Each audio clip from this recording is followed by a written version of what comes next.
Got a really good, talented California team coming into Acrisure Stadium. Got to pack the act. Panther Pitt's got to be loud and proud and give us a home field advantage. So we're expecting that from them, and should be a great atmosphere Saturday. What causes you to lose sleep about this Cal team? What concerns you the most? What concerns me, it's not the Cal team. It's about us just going out and executing. That's every week. We got to go make plays and we got to execute. We've done a good job to this point of executing. 85% of the time, I guess, and we 15% you didn't make a play or didn't why did just do something wrong and execute it wrong or have a mental error. But it comes down to execution. I would say if you look at Cal overall, I mentioned it on Monday. I think they're fast. I think they have really good speed. I think their linebackers are athletic. Their DBs are athletic. They lead the country in interceptions. We got to be smart with the ball. And offensively, they've got speed at the receiver spot, and their running backs are really fast, and their tight ends are fast. Number 10 is a really good player at tight end, so I think he's really fast. 87 is athletic as well. Is there anything that you did in preparing for it to face Omari and Hampton that can also be applied to Jaden Knott? No, they're two different guys. Hampton's a bigger guy. They say Ott's a 210-pound guy. He doesn't look that big on tape. Eyeball him when he, pregame just to see how big he really is. But 210, 220, that's all. 10 pounds is a big difference. You got to tackle. Either way, it doesn't matter who they are. They're fast guys in the backfield. The big thing is, can you get your hands on? Are you fast enough to run them down? Again, the fact that you didn't need a fourth quarter comeback indicate progress? Yeah, I think every week you hope to get better. You make your biggest improvement from week 1 to week 2, but you hope every week you get a little bit better, at different things, and you emphasize different stuff, but I think there's always progress. I think, and again, you want to win games as in many different ways as you can. You don't always want it to be the same. You want to win different games, different ways, so you guys know, hey, we can do that. Oh, it was, the nice thing is, you didn't come from behind to win it, but you were kind of in the fourth quarter, it's a game. It's tied up at halftime, 17-17, and so you found a different way that our guys just hung in there and made enough plays at the end to win the football game. So you want to find different ways to win. You don't want to do it the same way where you're always, if you're ahead in the third quarter, that's the only way you can win. That's a problem. You've never been behind. So I think it's good for me as a head coach to know that we can win in different ways, and the kids trust and believe, psychologically they can win anytime. And the hardest one is that the major comebacks. Those are the hardest ones. When we've obviously done that. Was Saturday the most complete game that Javon has played since he became a starter? No, Javon's had some darn good games. And again, I don't go back and look at last year, but Javon's had some really good games. And he's been, there was a reason he started last year. After the first 2 games, I believe he was not a starter. No, he was a starter the whole time. Matter of fact, we moved him to the field and Donovan took over. But Donovan's a good football player, but he had one of those games too. But he's had other ones like that. And how's Brandon done with the quarterback responsibilities on the defensive side as far as communication, getting guys where they need to be, and where is he being where he is, allowing Kyle and Rasheem and others to make plays? Yeah, I think everything starts with the middle linebacker, Brandon George. His first thing is to get him lined up. Okay, that's what he does. That's what our mics do. He gets everybody lined up. He gets everything aligned properly. There's a lot more to it. The green dots help because Coach Manlack can talk to him up until that 15-second mark. So that's made it a little bit easier as far as that goes. Again, versus these tempo teams like last week, it helps more. In the previous games when everybody was huddling up, they're breaking the huddle with about 17 seconds and lining up, and then you're losing communication, so it doesn't help you. So the teams that go fast, like North Carolina was like 43%, pretty good tempo. You're going to have time to talk to them. And I think California will tempo, which will really help us a lot if they go fast, and we can help out the backer a little bit. Pat, you may disagree with this, but it seems like there's a perception of you that you're like a pro-style offense guy, maybe not a spread offense guy. Obviously now you're scoring a bunch of points, whatever. I don't know, through what you've seen in your career, how have you evolved into having that, and then what's it feel like seeing your offense be able to score, being an identifiable part of this program? Stereotypes are bad, as you guys all know, right? We should not stereotype, but the one thing I'll say to it, like the last 2 years prior to this season, we weren't trying to not score points. every time I bring an offense coordinator in here, we bring him in with the intent to score points. That's what we want to do. The more the merrier, right? I think, Matt Canada, when he was here, we were explosive. I mean, matter of fact, I had to tell him to stop scoring so fast. Like at Syracuse, when we ran the same exact formation, the same exact play, and ran a reverse and scored both of them on 70-yard runs. It was like, and it was one play and the defense is back out on the field. And we didn't have a bunch of good defensive players in that game because we were all banged up. But I think Matt Canada was really explosive. I think, Whipple was explosive, and now we got to Coach Bell. I mean, I wish I could pick him better and make you happy all the time and not just sometimes. I prefer that, but sometimes we make mistakes but the intent is always to score points. It's never, and you're trying to mold your offense. You try to mold your offense to your personnel. I mean, when Kenny left, it was like, okay, we're not going to be this slinging around, fast tempo. Let's get Kenny as many plays as possible. When he left, it was like, okay, what's our quarterback situation? We'll bring another transfer in, and we had Izzy Vandekamp in the backfield. We did pretty good for 1 of the 2 years. I think we were explosive. I mean, Izzy was fun to watch 2 years ago. I guess in 22, 23, he was gone, and now what are you doing? Now we lost a bunch of good defensive guys. So those things go in you wish you could be explosive every year. It's the same thing in the National Football League. It's the same thing around the country. Everybody'd like to be explosive every year. Yeah. And you can be if you call them right and things work out. In terms of Good question. In terms of conference realignment, what do you think about Cal being in the ACC? Do you think there's a benefit to playing a team that hasn't traveled so far? I mean, maybe it helps you a little bit, which I don't, it helps you a little bit on one end, but next year, guess what, we're going to travel far. So, to me, it's kind of where college football's gone. Wish they'd start to regionalize and do some of those things, but we don't want to go out there next year. And I think it's better for them than for us. Maybe it's just my East Coast mindset, but they're coming in here playing a noon game. And next year we'll probably go play an 8 o'clock at night game, and the game's ended at 2 o'clock in the morning, and you can't practice that. That's what I don't like, is that time change. I mean, I think this is great for Cal to come in here and play a noon game. Okay, I think that's the way you'd like it to be. I mean, they're all awake at noon going to class, so they're good. But they played noon 1, 2, 3 to 4 o'clock. So noon to 4 is not a bad window for them to come out here. But we're playing a 3:30 game. What if we play? I'd like a noon start to really make it hard on, right? I mean, what time is that in the morning? 9 a.m. Like, who plays 9? Except it would be not bad for us if you're a morning practice team. So for us to go out there and finish the game at 2 o'clock in the morning, I think that's hard because you can't practice it. I'm not going to tell our guys, hey, we're practicing at 2 o'clock in the morning. Let's go. But next year I might have a couple really late practices just to kind of work that a little bit, because I think you have to. So I mean, it's about who you get to play. But when we go out there, it should be a 3:30 game. But when they come out here, it should be a 3:30 game, or a night game. I don't care.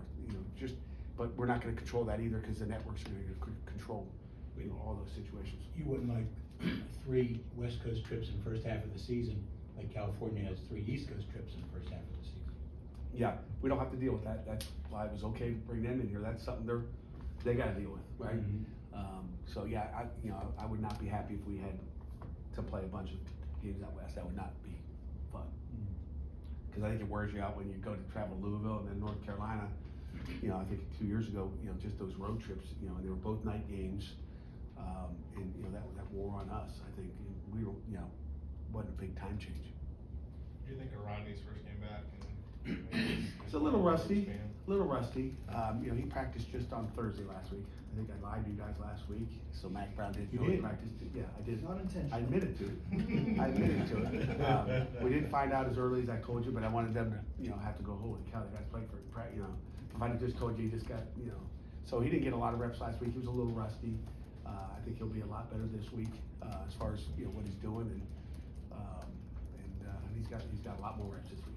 Period. He's got 3 good days of practice. With how much success Desmond has had this year, how do you kind of balance who gets in there with how impactful Desmond's been? That's hard. I mean, you don't really want to take Desmond off the field, but we got to keep it fresh, and we know Daniel Carter's a good football player. We saw that a couple weeks ago, and then Rodney's got to, Rodney can help us, and again, keeping him fresh. So in the fourth quarter, when you really need a play, and you throw it to Desmond, or you hand it off to him, that he's got the ability at that point. I was a little disappointed he didn't take that one to the house. He got walked down. We asked him about it. And so, It was, you know, I thought you had speed, are you kidding me? But, so hopefully he's faster this week.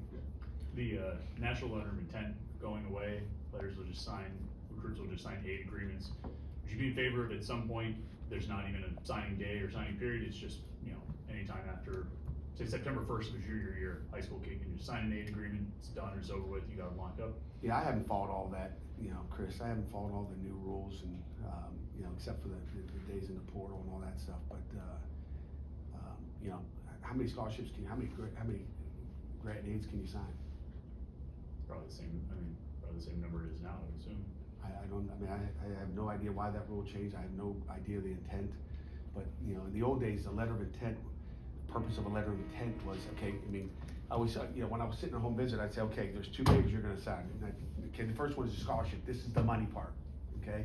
This is the money, this says, hey, we're giving you this money, we're gonna pay for your school, your room, board, books, tuition fees, all those things, okay? Sign that, you'd be a knucklehead to sign the national letter of intent without signing that. Does that make sense? National letter of intent is what binds the University of Pittsburgh to Pitt, or to, you know, to that kid and that kid to Pitt. So, you know, my question is, without knowing the insides of the rules, because I haven't looked at it, maybe you can let me know next week, because I really don't care. Is, you know, can you know, you as a recruit sign with 3 different schools and wherever you show up? I mean, like, that's what the letter of intent was. You can only sign one of those. And whichever, if you were a knucklehead kind of guy, which back 30 years ago, some kids would try to sign them. And if you sign 2 letter of intents, which one do you think counts? You have to put the date, you have to put the date and time on there, so it's whichever one is timed properly. That's what locked you in that, hey, he's coming to Pitt. Now, can a recruit sign 3? I don't know if they can or can't. I have no idea. I just don't know why we even changed it, but that would be my concern with hearing that new rule. Can a transfer do that now? Could a transfer sign an aid agreement and then back out and go somewhere else? Yes, they can sign 5 scholarships right now. It's, you know, what locks a transfer into going to a certain university is he can sign 5 of them. It's wherever he enters and goes to school first. So it's wherever he shows up, which is crazy. It's another, like, we should have a letter of intent for those guys.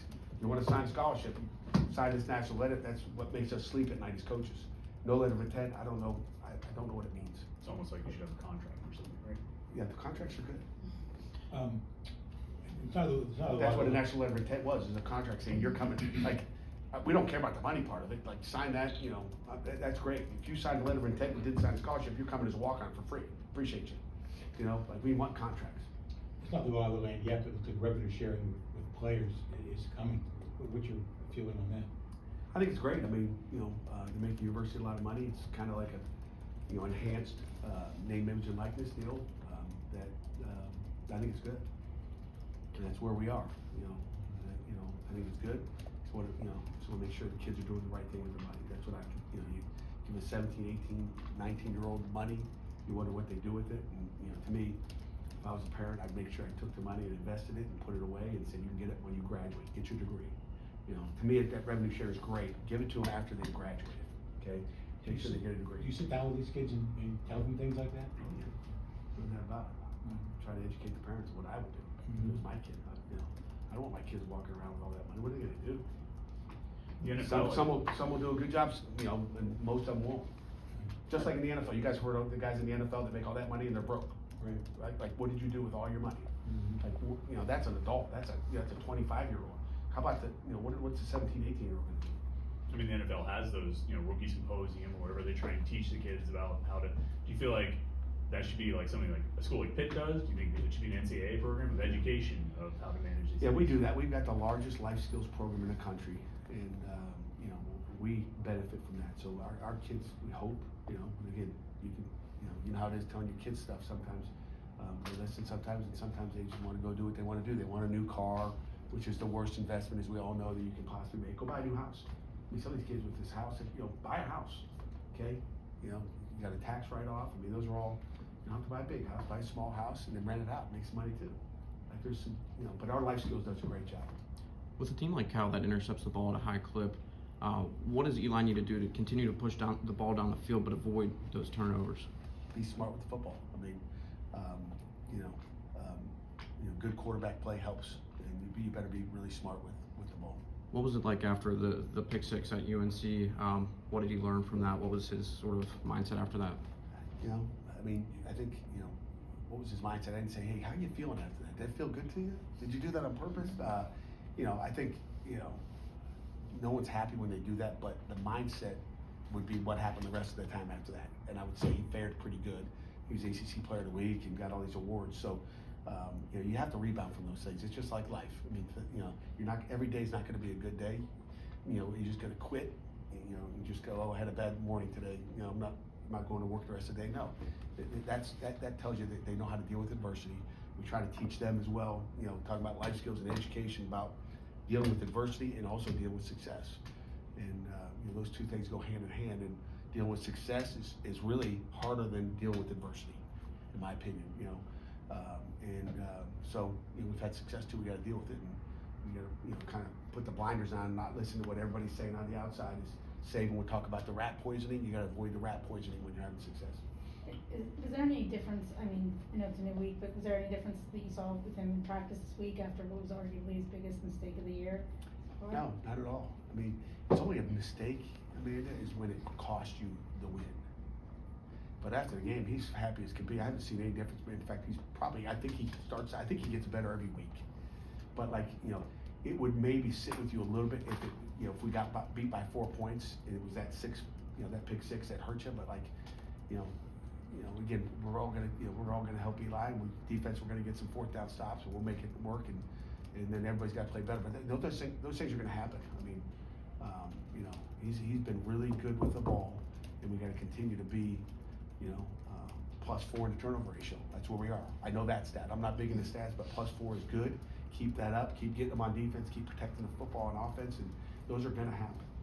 Pat, between you guys, volleyball, both the soccer teams, it's, you know, Pitt's had a lot of success this fall in terms of a lot of sports. What does it mean to be part of an athletics department that's had that kind of success so far this year? You know, it's great. I mean, I'm kind of worried about what's happening over here in the Durats, but you know, happy for Dan Fisher and all the successes we're having on that other, you know, on the other side of the river, I guess. It's awesome. It's great for the athletic department, and I'm happy. Anything final? Whose idea was the video? And you had to have acted in your school play in high school. Okay. I don't think we had a school play at Urson High School. I was on the stage crew when I had to take a theater class at Rhode Island. I was on the stage crew because I wasn't going out there, so I don't do that. And was not my idea. I just followed directions. Our marketing team, you know, had an idea, and it's, you know, it's what we do.